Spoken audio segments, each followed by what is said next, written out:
Welcome back to another 10-Minute Tuesday, and Joey and I are going to talk about Yeah. talk about an unbelievable topic today. So unbelievable.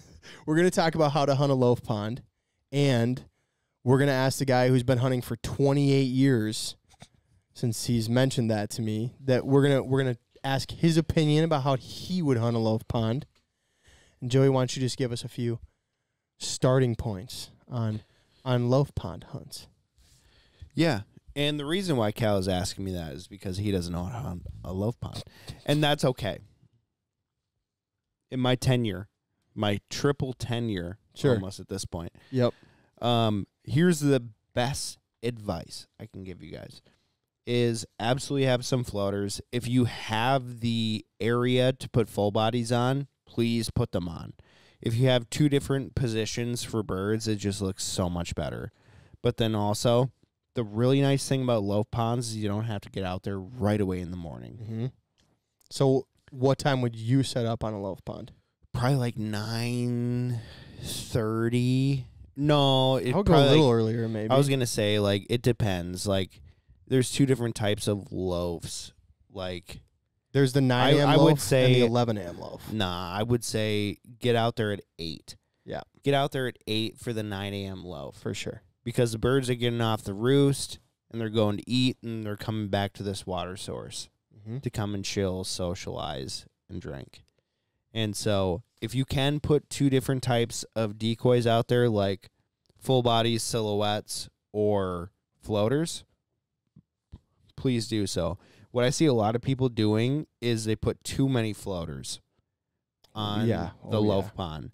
And what that does is it's so hard to create a realistic water spread, especially with geese, because you end up going outward into the middle of the pond. Because when birds go and they land on a loaf pond, they land in the middle and then they swim to the shoreline. And so if you are able to put full bodies, silhouettes on land, and then a dozen to 3 dozen floaters on the water and spread them out really long along the water versus out, that way you have less of a chance of them short-stopping you. Yeah, another reason I agree with you about putting less decoys out, too, is especially if you're going to go set up at like 8 a.m., what you're trying to do is you're trying to beat the loaf, right? Like you're trying to beat them to the loaf. And so I think that, at least in the way I feel about it, is if we're setting up on a loaf pond, I'd rather make it look like the start of a build to a loaf pond versus them being like, oh, there's a lot of birds down there, I guess we'll go, you know? Because a lot of the time a loaf pond, like especially some of the birds that you're hunting on that pond, they should kind of already know a lot of the time where that loaf pond is. And so when you're hunting those birds, usually you're not needing to attract them like you might in a field where you're trying to hunt them when they're new birds migrating in or whatever it is, and they're looking for a place to feed. Mm-hmm. So I think people do use a lot of decoys on a loaf pond. Yep. I think it look like it's building. I think another way to make your loaf pond setup look better is to have a lot of motion. And I think the best motion to have, especially for geese, on your loaf pond is to have a jerk rig. And you see people running jerk rigs for ducks all the time, but you never see people running a jerk rig for geese. And if you look at geese on a loaf, they're constantly swimming and moving, just like any waterfowl on a water source. They're constantly moving. So if you can add any sort of ripple to that water, you're going to look so much more realistic, and you are going to kill so many more birds. Yeah. And I'm a product of this. Like, I'm thinking, you know what? We have ducks, we have geese, we have specks, we have snows, like whatever. And it's like, I always throw a jerk rig on the ducks.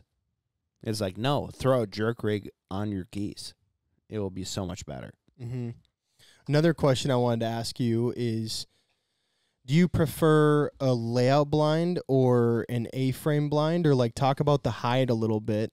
Because I do think a lot of guys throw an A-frame on the shoreline, and I think a lot of people think that like an A-frame blind can really blend in good on a shoreline, but there's not that much tall cover around you some of the time. And that big black hole, especially on a spot where you're trying to make birds feel like it's kind of the build to a loaf pond and they want to be comfortable.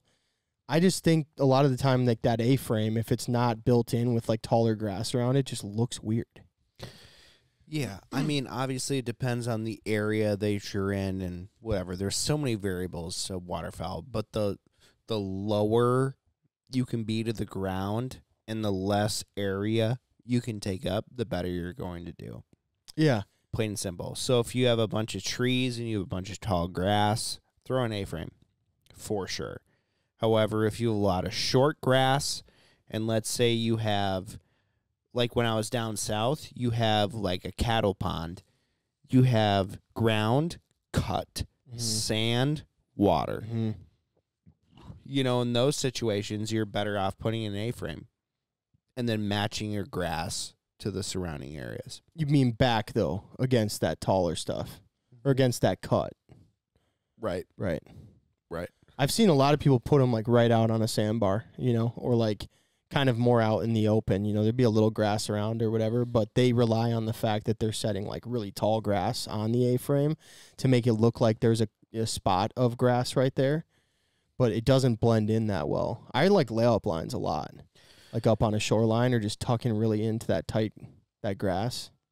I think that's a sick way to do it. Yeah, I mean, obviously the lower or the layout that has the lower profile to where you look as natural as possible is best, you know?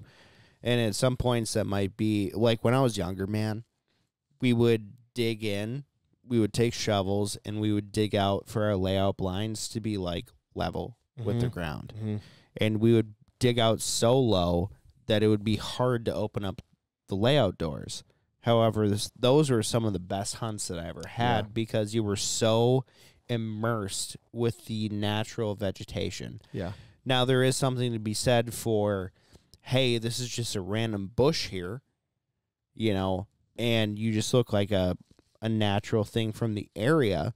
However, I think the lowest profile you can get is the best. Yeah. Love it. What's the time to clean your shit up? Like, when are you like, dude, the loaf hunt's over? How late are you willing to stay a loaf hunt out? A loaf hunt, I'd say 1. 1 p.m. is 1 p.m. You know, let's say you get set up at 8. Birds are supposed to start coming at 9. 9 to 11. 9 to 11, somewhere in there, and then birds will trickle in after that. If they're not there by noon, 1, which is like usually starting to get hotter and hotter and hotter, that's when they come to water. You're done. You're done, dude. Yeah. They're feeding this afternoon. You're done. Yep. Yeah. That's essentially how I would run a loaf hunt. Yeah. Love that.